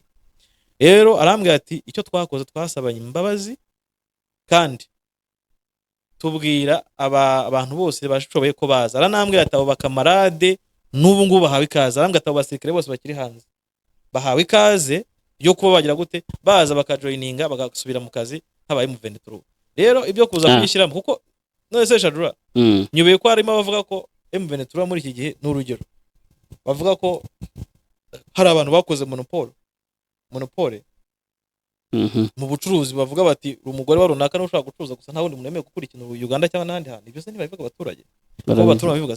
Nyubeye se ko harimo abavuga ko none se tufata urugero aba bantu banyiha nk'umunyamakuru ntushobora kwibaza impamvu ngiwe ndi umunyamakuru kuko ndakora analysis kubera iki kazara matagenda kubera iki abari Gito for example nka Gito yawe yari igizwe na Manzi sibyo na ntuza ye yose timu ye yose ntibari mu Rwanda bari he ko bataragenda kwibaza kubera iki aba bantu ushobora no kubibaza ko namaboko niba dukora analysis tuvuga ngo M23 ariyo tuvuga ngo M23 ngo ntifata umujyi wa Goma ntifata naho kubera ko idafite manipawa no dukora analysis turabivuga. None se aba bantu niba mu Rwanda habarurwa abasirikare barenga 1000 baye M23 bakiri mu Rwanda bakiri mu buhungiro habuze iki ngo bagende. We nk'umunyamakuru icyo kibazo twebwe twari dufite ahubwo wenda ikintu twabwira bano bantu nuko tugomba no gushaka M23 nyirizina tukababaza icyo bashobora kutabivugaho. Yes, ariko uburenganzira bwabo ariko icyo abantu bagomba gutekereza urumva hari nka uwitwa Umanzi Colonel hari abitwa ba Colonel Bosco hari Colonel Rujujura niba atari major bose babaga muri Gito hari wa Major Fred Ingenzi hari yari ADC we yari na ADC yari escort wantuza wa Makenga sibyo bose ntibaragaruka bose ntibarasubirayo. Hari abantu benshi cyane ushobora no kwibaza uti se aba bantu bo nibura ko ari bamwe mu baturuka hariya koko ntibabona ko bakenewe umunyamakuru iyo bintu urabyibaza nishinga kubyibaza. None se nzakubona wowe uri muri Amerika uricaye uriryamiye nzabura kukubaza kuko hari abari babaza ngo M23 ngo nifate Goma M23 nifate iki kimita nkubaza uravanga M23 nifate Goma uruhare rwawe n'uruhe sibyo. Izo nizo nshingano zanjye nk'umunyamakuru gukora iki kubaza abantu inshingano accountability nicyo nabage ko muri Bwiza Media muri bwiza.com uretse gato ubundi uri kutwirukansa uraza gutuma tubura ijambo cyangwa kugira ngo uze kumbaza ibindi ariko ndashaka kwereka ko jewe muri cyari gikuye mu kiganiro cyari icyo nababwiye bano bantu abangaba bambwire ko umuntu wese w'umufana wa M23 aze kumbwira witwa Koneruka witwa Bisamazi ambwire Manzi sibyo ambwira abantu mvuze bano wari muri G1 G2 G3 G4 G5 barahari arabazi fatuye Colonel Manzi ufate Colonel Bosco Rujujura nurangiza ugende ujye kuri uyu Fred Mugenzi Major ujye no kubani n'abandi aba bantu we ubwawe ubaye cyangwa ubaye utekereza nk'umunyamakuru ukora uri utari side udafite side imwe uri hagati ntushobora kubibaza ati kubari he iyo niyo tansiyo yatumye tubaza abantu kuki bo batagenda. Birasa nkaho ibyo uri kwibaza bishaka kunjyana ku kibazo nshaka kubaza ndashaka kwinjiza mu kiganiro noneho nyirizina na Kayina wenda gifite na part 2 ariko tukiri kuri part 1 umurebye ukareba ukuri donc ushatse kumenya ukuri kwiwe mbere yuko kuko ubundi wewe nk'umunyamakuru ntacyo wagombaga kurenzaho yari interview wagombaga kuzana interview ukayipostinga the way you got it ariko noneho nyuma yuko wowe yanarije nk'umunyamakuru ariko umwanalist unayirebye hari ishingiro afite mu bintu ari kuvuga. Kayina nabivuze kandi nizo bivuga Kayina afite ishingiro reka nkubwire ishingiro afite yego so wenda byose si bimwe cyo kuza nyuma yo kuganira n'ikiganiro ajyanye na Oscar niba barababwiye ngo bagende ntibajyeyo nibo bafite ikibazo mu kiganiro cya Kayina ubyumvisha kumva ko harimo ibyo avuga twajyanye ibibazo wowe ubona ko harimo ikibazo kiri hagati yiwe na Makenga sibyo ariko Oscar amaze kumbwira ati twagiye dusana imbaga ngo ibyabayeho bibeho birangire tangire ubuzima bushya tujye no mu ishyamba dukore tugarure icyama dukore akazi kacu ko kubohora iki abakongomani twatangiye so Kaina ubona ko mu bibazo yagize wavuga ko amaze imyaka 10 n'ingahe abifite ariko ikintu cyamabaje nuko ngo iyo afanda ageze muri bakurutuzi cyangwa akadaza avuga ati muzabe nkakana Kaina muzabe gutya nyine yabaye igitaramo muzabe runaka n'igisambo runaka n'ikindi kiso we nicyo kintu yambwiye ati rero yanambwiye ko ngo yagerageje gushaka abantu babunga barimo Rene abandi barimo ambwiye abantu nkabanga yabavuzemo mu kiganiro ngira abantu bacyumvishe ariko ngo Makenga ntagire ngo ugeze namutumaho muramu we nabwo birananirana Kaina ngo yatumye na mukuru we nabwo birananirana n'ibyo yavuze icyo nabonye cyo jewe yaba hagati ya Kazarama na Kaina icyo nabonye cyo nuko M23 ishobora gutekereza ku bantu bari hanze batarajoininga ikayabaza impamvu batayijoininga ikindi hakabaho gusasa ntago ari ishobora ahubwo ni ikwiriye hakabaho gusasa inzobe abashoboka bakaba bagarurwa kuko ntawe udatana abadashoboka wenda bakigizayo bikaba na confirm bizwi kubera ko impamvu ugiye shobora kugeza nk'umunyamakuru n'ahantu kuko M23 ntikiza ko ibyama byose bigira condition n'amabwiriza bijya nuko bikora gishobora kuvuga ati n'urengana turakwirukana kandi bashobora kwandika itangazo bakakwirukana bikanabwirwa abanyamuryango bose ko birukanwe nje nk'umunyamakuru rero ushobora kwibaza ibi bintu nk'iyi nkuru nabyibaza nkibaza ese Colonel Kaina yarirukanwe Colonel Kazarama yarirukanwe uyu Manzi yarirukanwe aba ba Fred barirukanwe sibyo uyu ari Musagara yari Rusagara wari intuza wabo we ari ushaka kwibaza ibintu byinshi cyane hari aba polisi nose niba muri ntuza yabo ngo bari bafite ntuza icyo nk'aba ministry abantu bakuru bagize biro yabo bajya muri 20 hakaba hari abantu batatu abandi 17 batarajye ikibazo nk'umunyamakuru ushaka kwibaza abantu ko badafasha abandi n'ibigwari ese umunsi urugamba ruzarangira bo bazataha bameze bati nk'umunyamakuru twe ntago dukora inkuru zo kuvuga ngo barwanye bicanye izo si inkuru izo tubivuga ni update turabikubwira ariko mu nshingano z'itangazamakuru harimo no kureba ese ni ikihe gitotsi kirimo hagati gishobora kuvamo abantu babyumve banarebe twebwe bwiza ni ikinyamakuru cyanditse gifite ibyangombwa gikora mu buryo bw'umwuga muzanabaze muri AMC imyaka tumaze urabizi ngira hano inkuru turaregwa inkuru ngo turege gukwiza ibihuhoya cyangwa kwibasira uruhande ntabwo turabiregwa sibyo rero icyo tuvuga cya mbere ni iki ushobora kubona ko twagiye long abandi batinga inkuru ntago iri muri timing nase timing igenda yibwirwa niki nanabibaje Oscar ndamubwira Oscar nyako Oscar mu gihe cyashize narabahamagaye nakwandikira ntusubize ko nashaka kukubaza aho abantu bari nibura ngo unagiri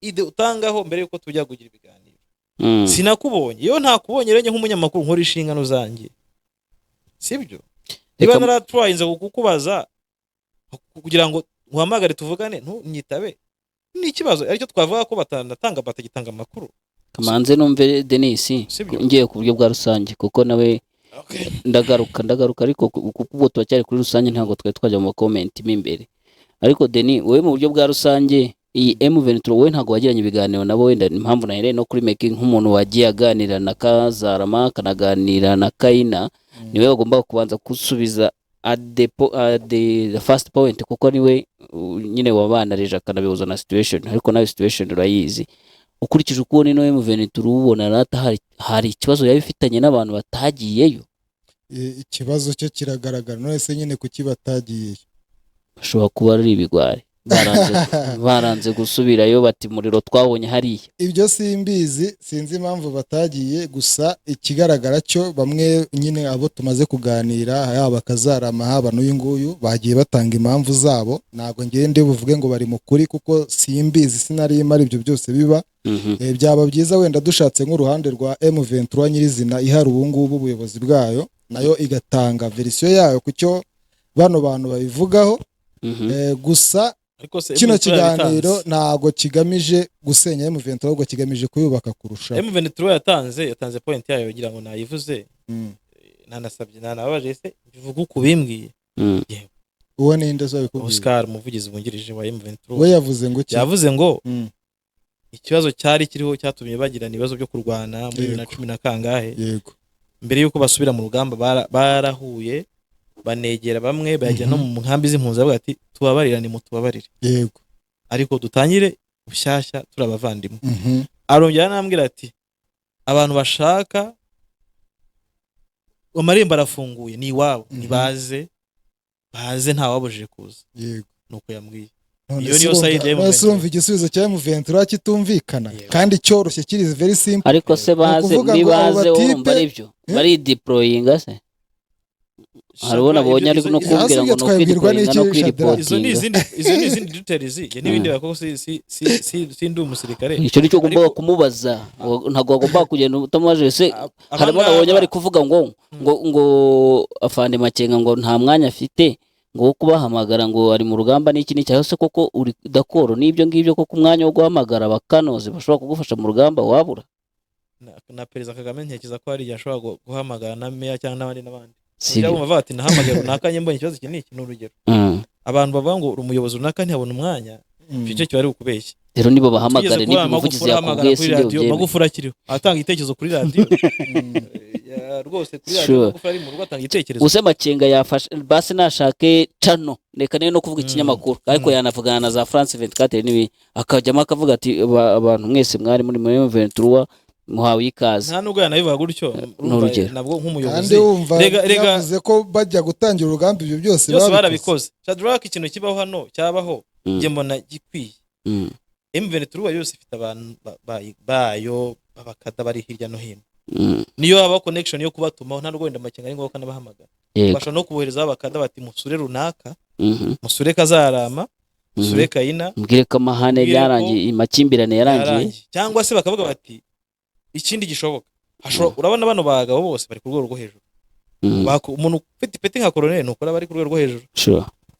Nk'umunyamakuru nicyo nanakora kubana niso wabahuza we nta na kimwe nta nicyo ndimo ngewe. Ntabwo twe turabahuza twe turumva impande zombi icyo zivuga hanyuma tugagaragaza gusa icyabaho wenda bashobora kugira umuntu nk'urugero Museveni niwe wabwiye M23 ngo basubire inyuma muri 2010 na kangahe yaravuzwe ibyo ngibyo nawe yarabivuze ko yicuza.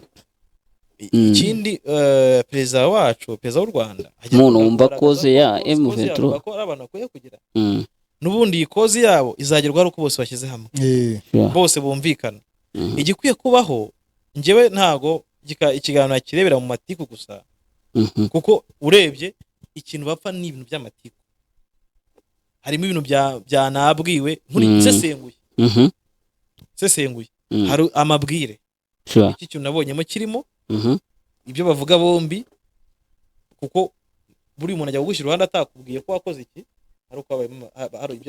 hari ibyo aba yarabwiwe adashaka kukubwira wenda kuko atarabona fact. Rero ashobora kuba umuhuza runaka mediateur kandi ushobora kubahuza nk'abavandimwe kubera ko byanga byakunda n'ubwo urugamba ruzarangira Kazarama azataha imiryango izataha. Kindi uyu Kayina ni nawe ashobora gutaha n'imiryango ye runaka nawe ashobora gutaha n'abandi bose nuko bikwereka iki rero ni hahandi abantu bazaturana bakwiye kugira gute bakwiye kuba habaho ubwumvikane no kwiyunga. Hanyuma kuba colonel yaza akabivugira kuri gitangazamakuru ni ibisanzwe rwose kuba umuyobozi kuko burya hari igihe umuntu aza se ntago ninde muyobozi nigeze kubona atakamba Kadafi noza ejo bundi perezida wa Gabo ati musakuze muvuze make noise ari perezida. Bibaho ko umuntu anigwa cyangwa se bibaho ko umuntu ashobora kugera akabona wenda ubushobozi bwe bushobora kuva ku itangazamakuru. Twebwe nk'abanyamakuru dushobora kuvugira umuntu cyangwa tugakora ubuvugizi cyangwa tugakora inkuru ku muntu uwo ari we wese. Ntabwo tuyakorera ngo nibi. Rero Shadrack agiye icyo mbona cya mbere cyo resultats z'ibiganiro zakwiye kuba zivamo ikintu kinini. Icya mbere cyo nabonyemo M23 koko niba ibintu itari nabizi ko bihari yamenye uruhande bamwe mu banyamuryango bayo cyangwa bamwe mu bahozemo barimo n'ibitekerezo byayo. Icya mbere ibyo bitekerezo byabo bishobora kuvamo ibisubizo kuri M23 cyangwa bikavamo kujya gute ibyigwa.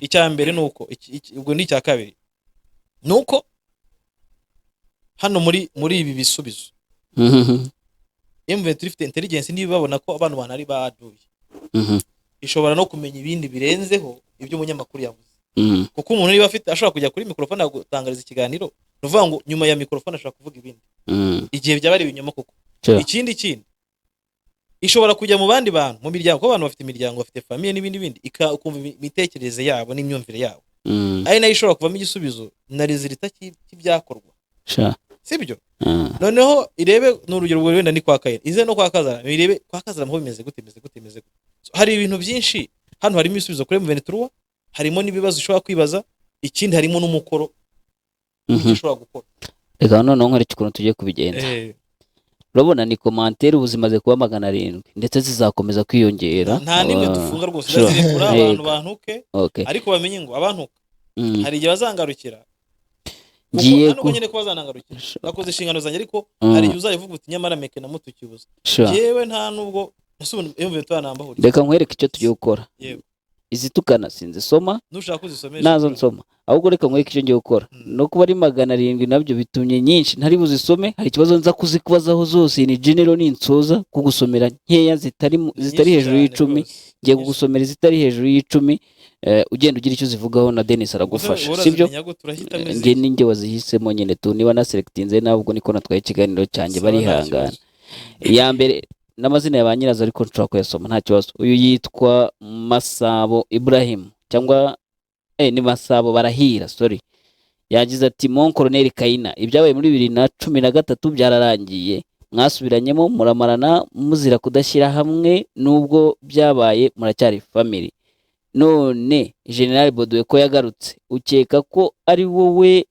mwari mufitanye ibibazo kuruta Bodowe ubwo nyine aravuga we na Makenga ati mwarwaniraga famille nta mpamvu yo gukomeza urwango ahubwo garuka mu kazi reka ayo magambo yo kubiba urwango hagati yanyu kuko nibyo byabaye muri 2013 ati sorry Colonel garuka mu kazi turagukeneye rwose wiha imbaraga umwanzi turabizi ko mushoboye rero muhuze imbaraga nka mbere ibibazo birimo hano ni bitatu nshaka kukubazaho icya mbere iki kiganiro ko kurabona hari urwaho gishobora guha umwanzi we M23 Denis niwe nshaka cyane kuko wowe nk'uwagikoze ushobora kutabyizera ariko Denis aha ntago washobora kubonekamo imbaraga za FARDC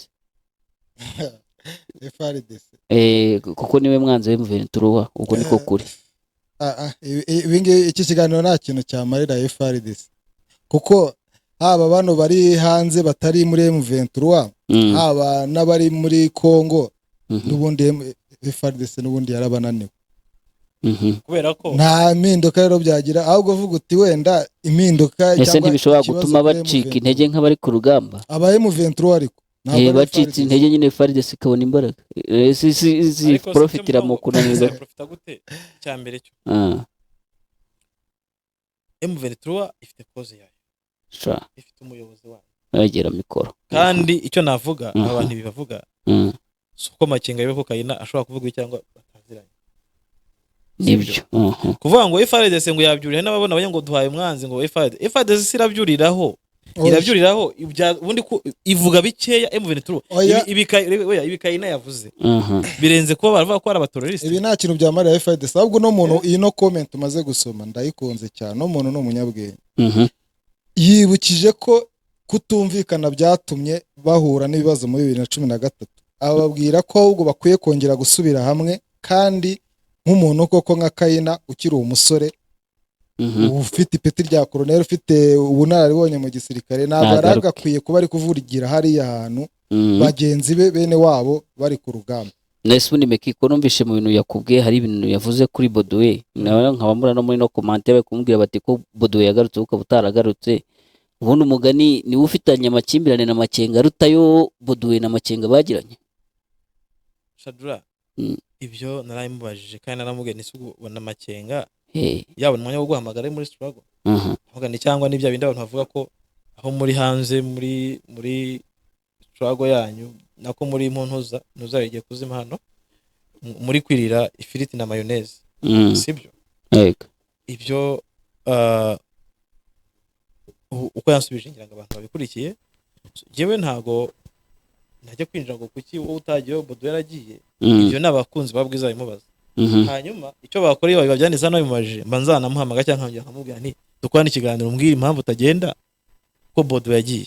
Ibyo ni ibibazo bibaza. Kimwe nuko mu biganiro twakoze niba rero ku kiganiro cya Bwiza TV yakoze na comment nakire kuri inbox n'abantu banyandikiye ngo ati mwazavugishe Kayina. Sibyo? Iyo rero wowe wanditse comment rimwe na rimwe tubona ko ari comment dushobora kuvuga dushobora kubaza uwo muntu koko. Kimwe nuko abantu bose ngiwe nabaye open ushaka kuvuga azaze mu mikoro.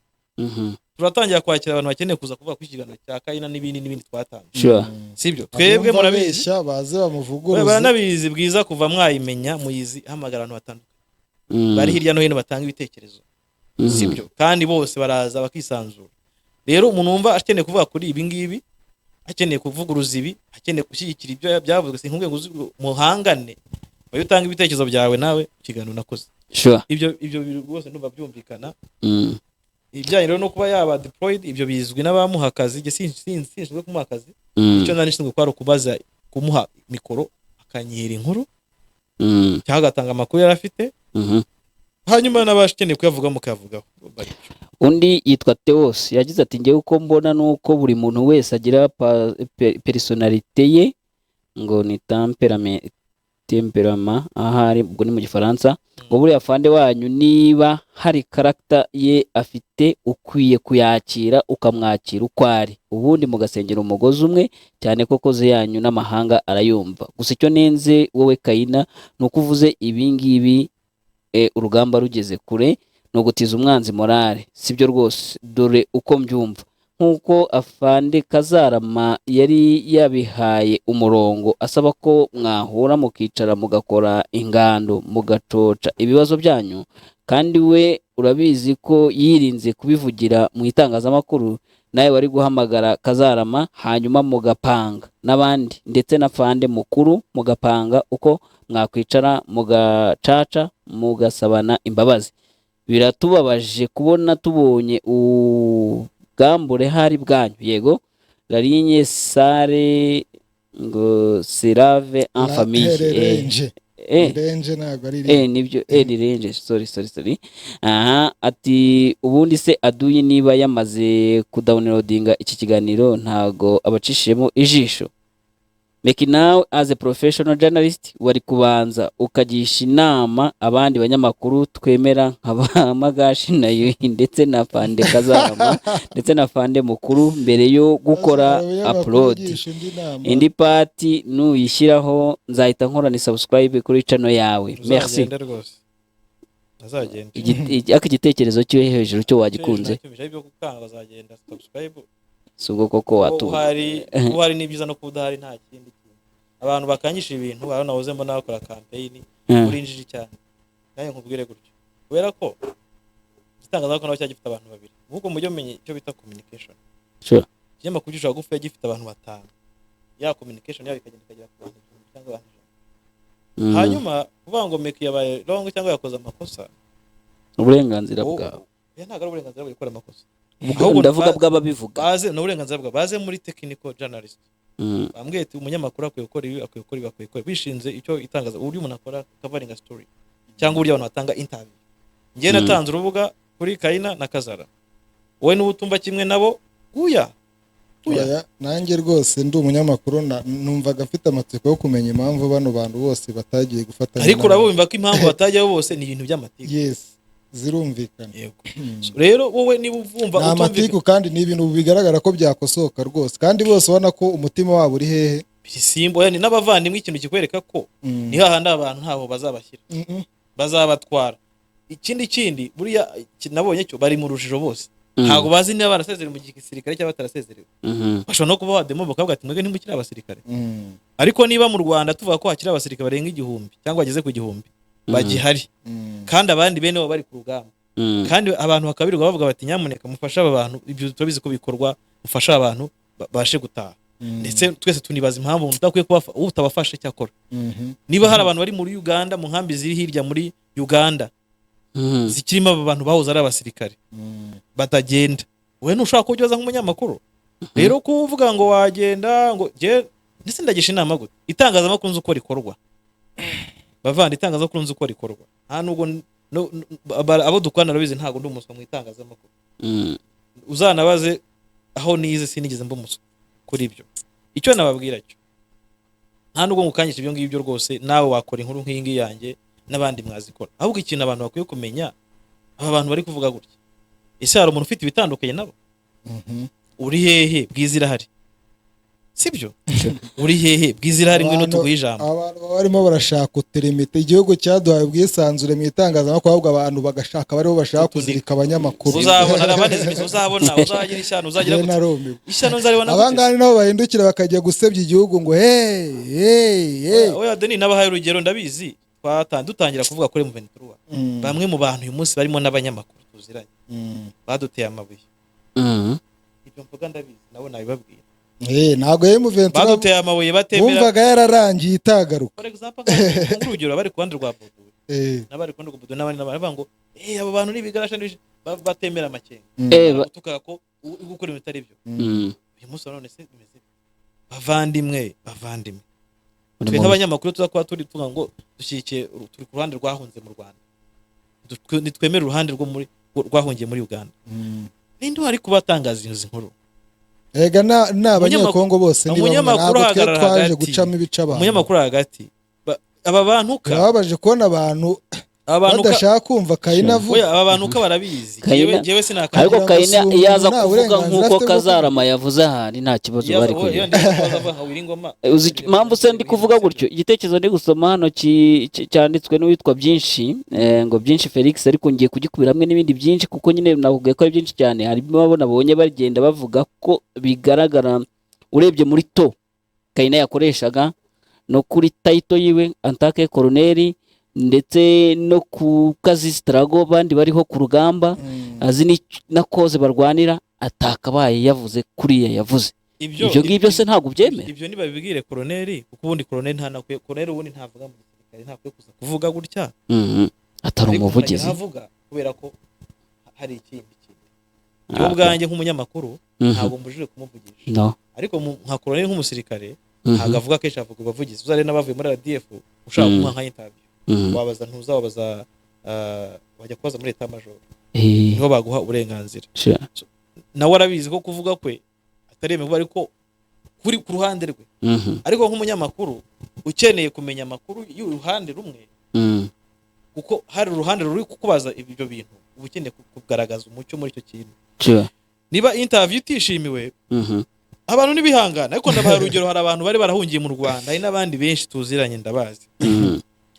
twavugaga ukuntu M23 turimo itsinda tuvuga ukuntu M23 yatangije urugamba baradututse bakatugira abasazi kubera bari bafite uruhande bagiyeho uyu munsi bimeze bite bavandimwe uyu munsi bimeze bite so rero reka tureke kuza guterana amabuye ahubwo murebe niba Kayina yavuze biri wrong mugende mu muhamagare mu mukosore bamwe mufite nimero ze biyavuze iby'ukuri mubirebe nyine murebemo iby'ukuri biza kandi ibyo umuntu avuga byose ntago bari ukuri ntabwo bari byiza wa undi byinshi yakomeje avuga ati imyaka 5 General Makenga ari mu ishyamba none ubonye cyama kigeze kure utangiye kwiriza urashaka baguhe kuyobora warataye abandi ntago byo bishoboka buriya ko yaba ari kwiriza umugani ko bakigera muri Uganda bahise bashwana ikiganiro kivuga ikiganiro byumve neza nacyumvishe ngewe ariko baba kwakira muri Uganda bashwanye bashatse no kwiyunga kiri muri Uganda birananirana akoze Shadira urabaze Kimeki kunumva Meki umubaza nka ari umuvugizi wa Kayina ibyo yakubwiye mu kiganiro wabyumviye kuki ushaka ko Meki ashyira akadomo Meki ari hagati ya Kayina n'abari kumutuka n'abafana babwiza n'abafana baye impamvu y'ibyo Kayina yavuze ko ibyo Kayina yavuze n'uburenganzira bwe afite n'icyo bivugiye nyuma y'ibyo byose n'ababihakana niyo mpamvu Meki yakoze ati namwe muze mutubwire ibyanyu jewe nta muntu nkeneye ka mbreminga cyangwa ajya kunsesengura hano hari mikrofone suko vayo uvuge uruhande rwawe tureke kuvunika cyane je nabahaye umucyo uko ikiganiro cyateguwe n'impamvu yacyo abantu mutabyumva kimwe nanjye muze mbaye mikrofone muvuge bavande sibyo muvuge ntago tubwimana n'ubu rwose harimo benshi twaye gahunda bazaza kugira ibyo bavuga cyane twe ntago turi ahubwo mube hafi ya Bwiza TV abandi rero mu ndakariye mu nuka amagurupe mwavuze bose muribeshya cyane. Mubanze mumenye ngo itangazamakuru rikora gute. Noneho hari ibinyamakuru byo biba bya M23 koko n'urugero, reka mvuge gutyo. Ibyo bizavuga ibya M23 gihembwa na M23 gikoresha bije ya M23 cyanashyizweho nayo. Yes. Twe rero turaba volonteri bakora itangazamakuru. Itangazamakuru ariko tugarikora mu muco. Niyo mpamvu turwanya ibyo byose mubona muzi. Iyo rero haje inkuru nk'ingi wowe utumva neza, ibyiza kubaza utazanye ibitutsi. Uko urantuka ni handi uzasanga ndi wawundi. Ntacyo waminduraho. Urwo rwango wangirira biragaragaza uriwe. Nose niba uri kumbwira guri utandukanye n'interahamwe irirwa intuka, utandukanye n'umu FDL wirirwa ntuka ngo bazanyica, utandukaniye n'uwashyize kuri blacklist. Sure. Aho nashobora kugera no muri mujyi wagoma ntashobora no kujya mu Burundi. Mutandukane. Hari nabamwe musaba imbazi, nta mbazi nasaba ko nta cyana nakoze. Nakoze akazi kanjye nk'umunyamakuru. None se ikiganiro neza usobanukirwe ibyo tumva. Hari ikibazo bazahamagare nzabasobanurira. Hari ikibazo nakubwenza ko kubaza nyuma yo gusoma zira commentaire nasomaga. N'ubundi zona inateguye zose sinze somye, reka ndekeraho nkikubaze kugira ngo kuko ari ubwo uburyo Denis ambwiye nyine mpise mbona ko kumugani byinshi bagomba kuzabyibariza Kaina. Ahubwo reka tujye muri rusange. Izi comment tumaze kurekura 700 ndetse zishobora kuzajya no mu 1000, sibyo? Ariko dore kuri izi 700 yubona commentaire hafi 98% ziri kuvuga yuko ibintu bitagenze uko byakabaye bigenda. Nta kishinjo wowe ugira. Icyo nishinja nuko Bwiza ishobora kuba yarabaye propaganda kuri M23. Icyo ndakishinja mbibabwira abantuka impamvu ni yego. Dushobora kuba twaravu kuko benshi ngo make intwaro make. So Bwiza yaragiye yinjira muri M23 nduzi ko niko bikambivuye gutyo. Mbe open. Twakunze kuvuganira koze yayo no bageraho bishyiramo ko twanayumvikanisha abantu bibagirwa ko turi n'abanyamakuru. Bageraho badufata nk'abakadazi. Sije ko niyo waba we ntacyo bigutwaye igiti cyawe ariko atari kuri Bwiza. Atari ku kinyamakuru. Rero nicyo kintu ushobora kwishinga cyonyine. Ariko nkagaya n'abantu badukurikira ko badashyira mu bwenge. Kubera ko bafate Bwiza nk'igitangazamakuru. Yego. Niba bashaka ko kiba ko kijya muri koze M23 kikabe cya M23 baze bashoremo imari. Yego, kibe PR yayo twumve n'imari hagije. Kiye kivuga M23 gusa muze babashaka ko kiba icya M23. Mbere yo gupublishinga ujye ubanza ubaze Wiringoma na Kanyuka cyangwa ze n'undi wundi. Ariko ikinyamakuru kirigenga pe. Gifite editorial ni yacyo yigenga, gifite umurongo wacyo wigenga. Niba mushaka ko kigira umurongo umeze nk'uwa M23. Nuvuga ngo twe turi hagati. Tuvuga gutyo uruhande rumwe n'urundi ruhande rumwe. Niba mushaka ko kijijana kwijana kikavuga M23 nkuko mubishaka, nikizongera kuvuga indi nkuru itari M23. Muze mushoremo imari hanyuma muduhe umurongo tugenderaho n'amategeko n'amabwiriza tugenderaho. Ariko ikinyamakuru uyu munsi wa none kira balancing a story. That's why ushobora kuvugisha Kaina nkagaruka nkabaza Pascal cyangwa nkazavugisha Pascal Barinda Oscar Barinda nkavugisha runaka. Nayo mpamvu mumwumvishe tuvugisha M23 tukanavugisha kantuza Kayiko. Yego. Tukabalancinga kugira ngo tutaba nuza bias, tutaba abantu bari hagati. Nimba mwumva iyo tuvuze gutya duhamagara umuyobozi umuturage avuze ko umuyobozi yamuhemukiye tuhamagara meya. Tuhamagara turabalancinga. Ntago dukora inkuru z'uruhande rumwe. Abashaka ko dukora rumwe abakora rumwe barahari murabazi. Twero Bwiza suko tumeze ko ni igitangazamakuru korora anda y'amategeko. Kandi kikagendera ku mahame y'umwuga w'itangazamakuru. Nubwo rimwe na rimwe ushobora kumva turavuga M23 gusa nabwo tuba dufite nuzazi dushyikira. Kubera ko niba dushatse M23 tukababona ntitubone FRDC.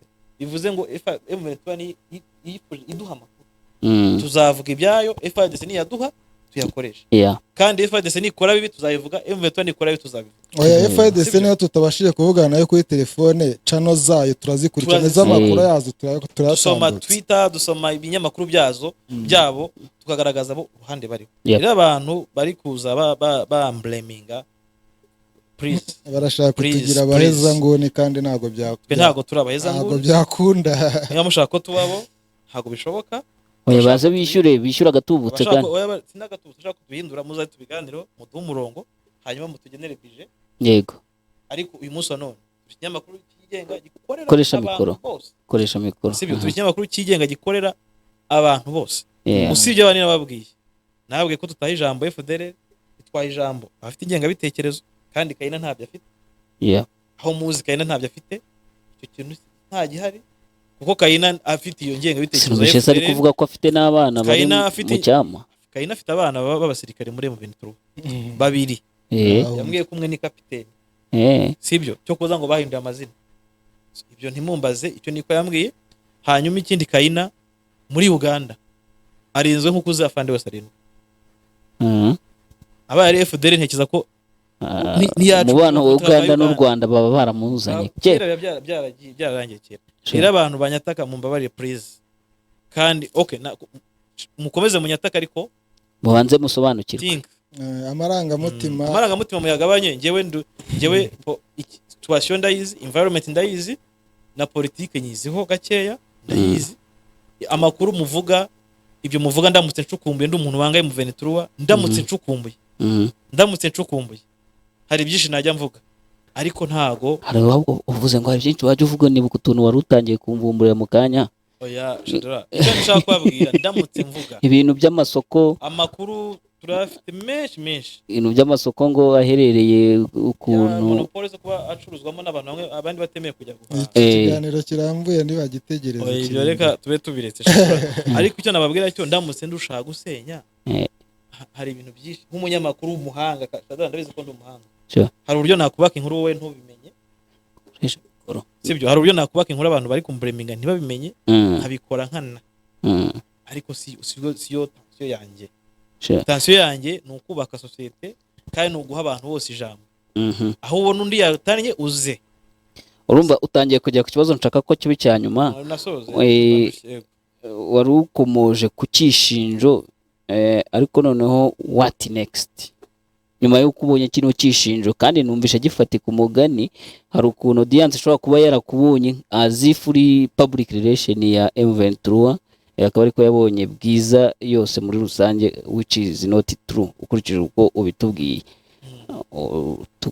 urahindura muri editorial what is going to be the next editorial yacu yahindutse mwebwe abanyamakuru habayeho ubwisanze kandi twatanze umusanzu tuhaye mu Venezuela nagerageje ko M23 bari abantu barengana bari muri revolution ibyo twarabikoze ntacyo nishinja cyuko nge nakubyo nakoze cyo koza audience nkurikije ibyo yakoze nabonye ko hari uburyo yatubonye yo ihinduke we ntago uhinduka ntago mpinduka audience ni ihinduka yivuga iti meki ikinyamakuru iteye gutya ni nayo mpamvu abenshi impamvu muza mwagiye munyandikira ngo tuvuga ukuri tujya tubeshya ariyo twaya tuza tugahimba imibare y'abantu bapfuye tugahimba imisozi M23 yafashe tafashe tugahimba kugira ngo dutere morale ariko tuza tukababwira ngo M23 ihagaze gutya turanasesengura tuvuga ngo ariko M23 ikoze ibi byaba gutya hari n'amakuru menshi dutanga muzabaza abantu muri M23 bazababwira abagera hejuru muzajye numubaze nk'abo mu iperereza n'abandi mubaze ati hari amakuru bwizibaha mugasanga ari ukuri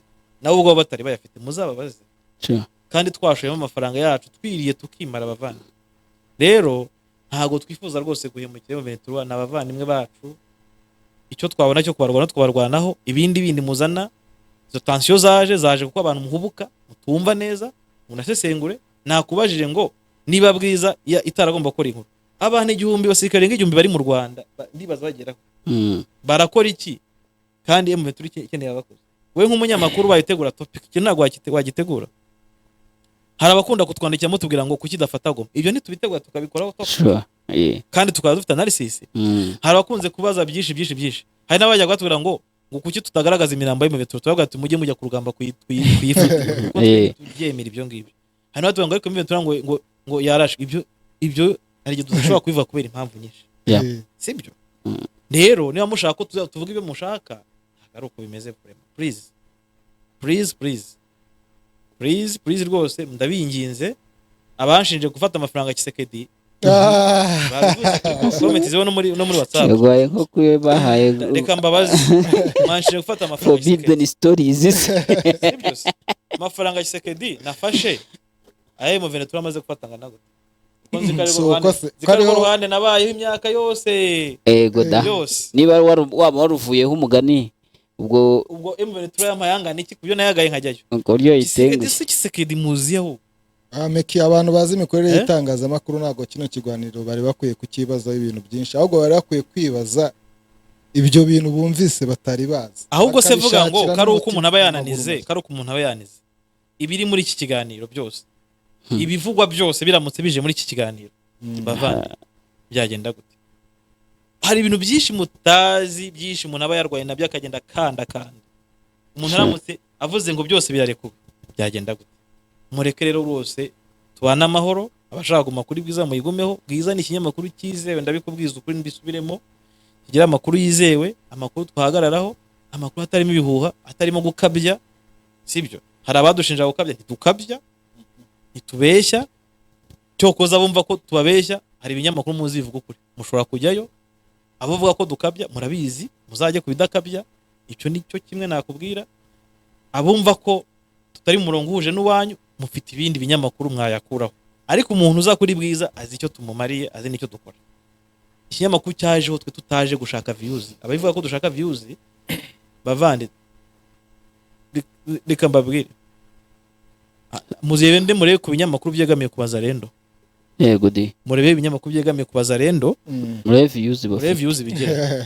Muri ku binyamakuru byirirwa bikora propaganda kuri biharabika mu Venezuela. Ibinyamakuru byirirwa bivuga ko yapusha abasirikare, haje indege zije kuyica, haje iki, hafashwe abasirikare. Murebe views bigira.